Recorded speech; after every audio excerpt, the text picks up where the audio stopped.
Rajasthan geography के top 50 question plus उनका विवरण जो कि अभी वर्तमान की भर्तियों में पूछे गए हैं, वो 50 क्वेश्चन और उनका विवरण लेकर आया हूं। अगर आपको पहले से याद है तो साथियों आज करेंगे रिवीजन। आप जिस समय खाना खा रहे हो या और कहीं घूम रहे हो तो इसको आप सुन सकते हो। कंठस्थ कराकर छोड़ूंगा, जब तक सफलता नहीं मिलेगी तब तक आपका साथ नहीं छोड़ूंगा। और ज़्यादा समय नहीं बर्बाद करें, चलें क्वेश्चनों की ओर। थार मरुस्थल के भाग कौन कौन से हैं? तो साथियों इसमें बनास बेसिन को छोड़ते हैं, गोडवाड़ प्रदेश, शेखावाटी और गग्गर का मैदान, ये थार मरुस्थल के भाग है साथियों। बनास बेसिन को छोड़ दें, गोडवाड़ प्रदेश, शेखावाटी और गग्गर का मैदान राजस्थान जियोग्राफी के 50 क्वेश्चन है। आगे बात करें गग्गर का मैदान साथियों, गंगानगर और हनुमानगढ़ जिले में स्थित है। पाट व नाली के नाम से जानते हैं गग्गर के मैदान को, पाट व नाली के नाम से जानते हैं। पश्चिमी राजस्थान में कौन से प्रकार के अनुप्रस्थ बालुका स्तूप पाए जाते हैं?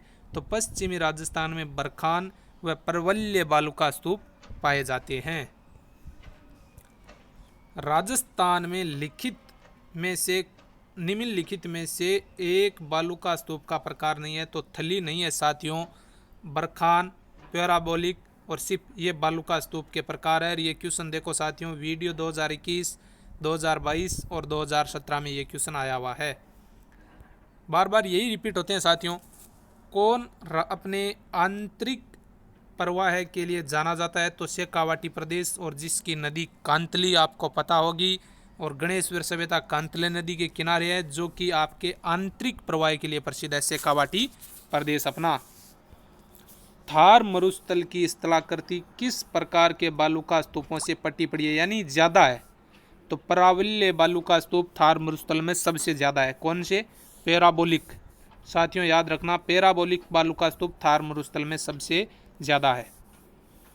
राजस्थान के पश्चिमी मरुस्थल में सबसे प्रमुख बालू के स्तूप जो अभी पड़ा है साथियों, सबसे प्रमुख यानी सबसे ज्यादा कौन सा है? पैराबोलिक है। बार बार रिपीट हो रहे हैं यही क्वेश्चन। लूणी बेसिन राजस्थान के किस विस्तृत भू आकृतिक विभाग का एक भाग है? तो पश्चिमी मरुस्थल का साथियों लूणी बेसिन भाग है, जो कि 2022 और 18 में क्वेश्चन आया। नागपाड़ अजमेर से लूणी नदी का उद्गम होता है, जो पश्चिमी राजस्थान की जीवन रेखा भी कह सकते हैं। गोडवाड़ प्रदेश को यह भी कहा जाता है लूणी और ज्वाइन का बेसिन भी कहते हैं, यानी और लूणी और ज्वाइन का बेसिन गोडवाड़ प्रदेश को कहते हैं, जो कि थार मरुस्थल का हिस्सा है।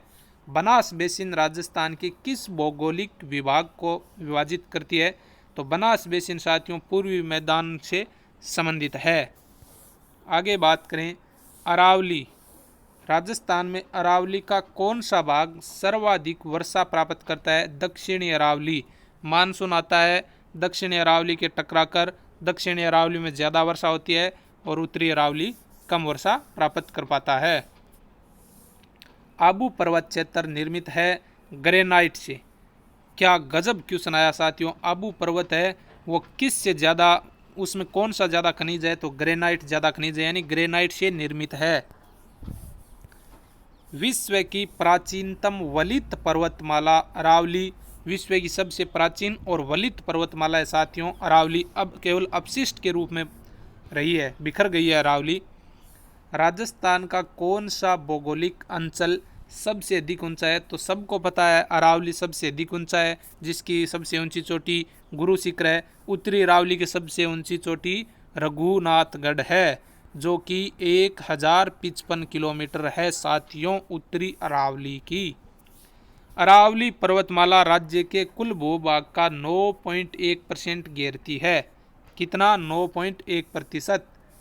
अरावली श्रृंखला के में नागपाड़ अजमेर में स्थित है, अजमेर के पश्चिम में पूछा है। नागपाड़ जेल फरेरी 2018 अजमेर के पश्चिम में स्थित है, जहाँ से अपनी लूणी नदी का उद्गम होता है। छप्पन बेसिन जिस जिले में है? बांसवाड़ा में। मैं ये क्वेश्चन किस लिए लेकर आया हूँ, अगला क्वेश्चन देखना साथियों, तब आपको पता चलेगा।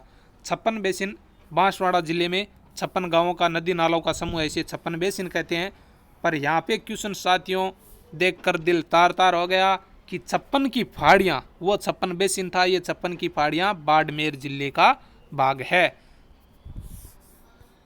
राजस्थान का प्रमुख जल विभाजक अपनी अरावली पर्वतमाला को जल विभाजक मानते हैं।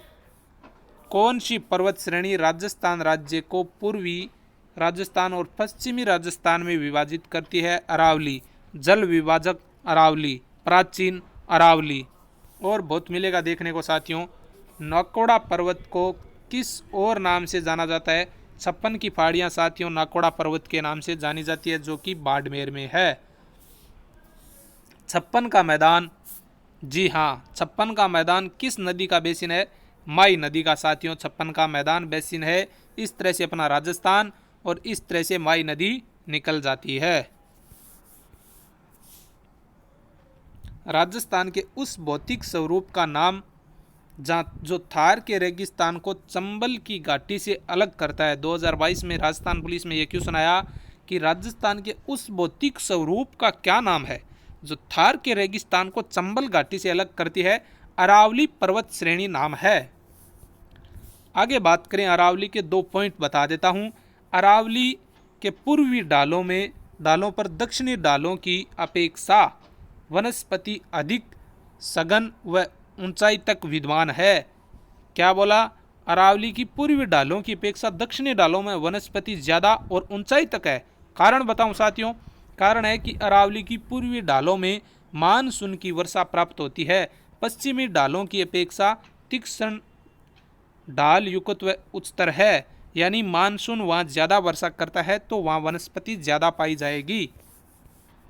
केवल दिमाग की क्वेश्चन था। अरावली प्रदेश का भाग नहीं है तो विंध्य खंड नहीं है। आबू खंड, अलवर खंड और जयपुर खंड ये अरावली के भाग है। विंध्य खंड अरावली का भाग नहीं है।